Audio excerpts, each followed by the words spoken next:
উস্কানিমূলক যেই বক্তব্যগুলো আমাদের পার্শ্ববর্তী দেশ থেকে দেওয়া হয়েছে, আমি পার্শ্ববর্তী দেশের প্রতি মেসেজ দিতে চাই, আপনাদের দেশ নিয়ে আপনারা চিন্তা করেন।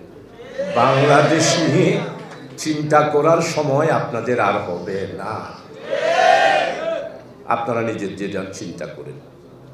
আপনারা যেটা চেয়েছিলেন, এখানে একটা হিন্দু মুসলিম দাঙ্গা হবে আর আপনাদের বন্ধু সংগঠন আওয়ামী লীগের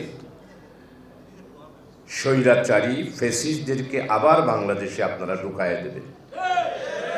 কিয়ামতের ফজর হবে আর আপনাদের সেই স্বপ্ন বাংলাদেশে বাস্তবায়িত হবে।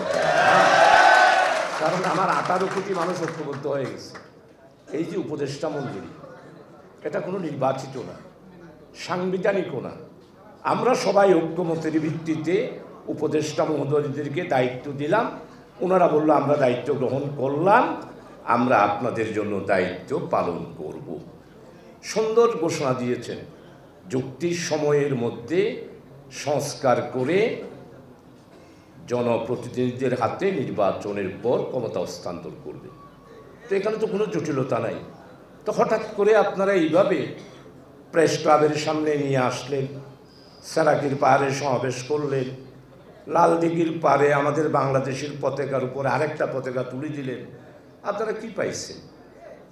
আপনারা তো আসলে সনাতনী ধর্মের জন্যেই আপনারা সমাবেশ করেন নাই।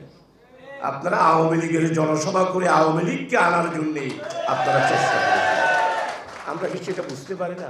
আমরা আগে বেকুব ছিলাম, বেদম ছিলাম, এখন একটু চালাক হয়েছি। ৫৪ বছর হয়ে গেছে তো আমরা এখন চালাক হয়েছি। তার কোনো ষড়যন্ত্র নয়। আপনাদের সবার কাছে বলবো, আমাদের বাংলাদেশ জামাত ইসলামের পক্ষ থেকে আমির জামাত ডক্টর শফিক সাহেব বলেছেন, আমাদের সংবিধানেও এখানে তো কোনো হিন্দু মুসলিম বুদ্ধ খ্রিস্ট কোনো ভেদাভেদ তো নাই। আমাদের আমির জামাত বলেছেন সংখ্যালঘু আর সংখ্যাগুরু বাংলাদেশে আর থাকবে না, মধ্যখানে যে দেওয়াল আছে ভেঙে দেওয়া হবে।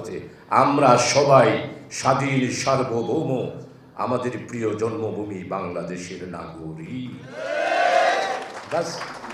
আজকের সমাবেশ দেখেছেন, সম্মানিত জেলা উনি তো আসলে বাংলাদেশে এমন নাম কুড়াচ্ছেন, আজকে অত্যন্ত পপুলার জেলা প্রশাসক আমাদের ফরিদা খানমকে বলবো, আসলে আমরা ওয়ার্ডেও ঠিক এইভাবে করে সবাই মিলেমিশে সম্প্রীতির সমাবেশ করা দরকার।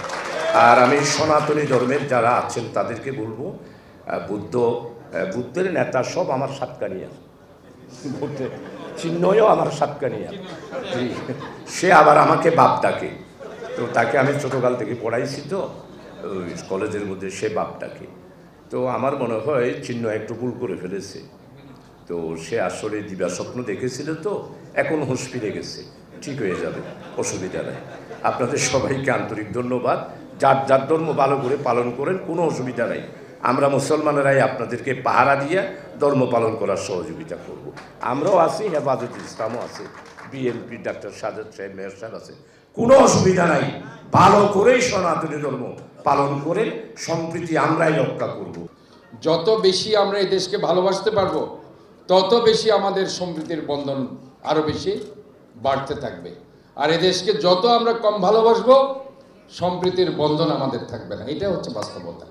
কাজেই এই দেশের জন্য আমাদের ভালোবাসতে হবে, যেভাবে ভালোবেসেছিল ৭১-এর মুক্তিযুদ্ধে আমার ভাইরা, যেভাবে ৯০-এর স্বৈরাচার বিরোধী আন্দোলনে ভালোবেসেছিল, যেভাবে এই ২৪শে জুলাই আগস্টে আমাদের ছাত্ররা দেশকে ভালোবেসেছিল, ঠিক একইভাবে এই সম্প্রীতির বন্ধনকে আরও দৃঢ় করার জন্য আমাদের এই দেশকে ভালোবাসতে হবে। আমি আসলে এখানে মনে করি যে আমরা সবাই যারা আছি, হিন্দু বৌদ্ধ মুসলমান খ্রিস্টান রাখাইন মারমা, যত ধরনের ধর্ম বর্ণ, আমাদের একটাই পরিচয় হওয়া উচিত, আমরা সবাই বাংলাদেশি। এই মনোভাব যখন আমার থাকবে, আলটিমেটলি আমাদের সম্প্রীতির বন্ধন ছাড়া অন্য কিছু এখানে প্রশ্ন আসবে না। আমি আজকে এখানে যারা উপস্থিত হয়েছেন সবাইকে ধন্যবাদ জানাচ্ছি। আমি মনে করি যে আমি যে clean city, green city, healthy সিটির কথা বলছি, ক্লিন সিটি শুধুমাত্র নালা নর্দমা আবর্জনা পরিষ্কার নয়। ক্লিন সিটি অর্থ হচ্ছে আমাদের সবার হৃদয়কে ক্লিন করতে হবে। জাতি ধর্ম বর্ণ নির্বিশেষে এই শহর থাকবে সবার জন্য নিরাপদ পরিচ্ছন্ন।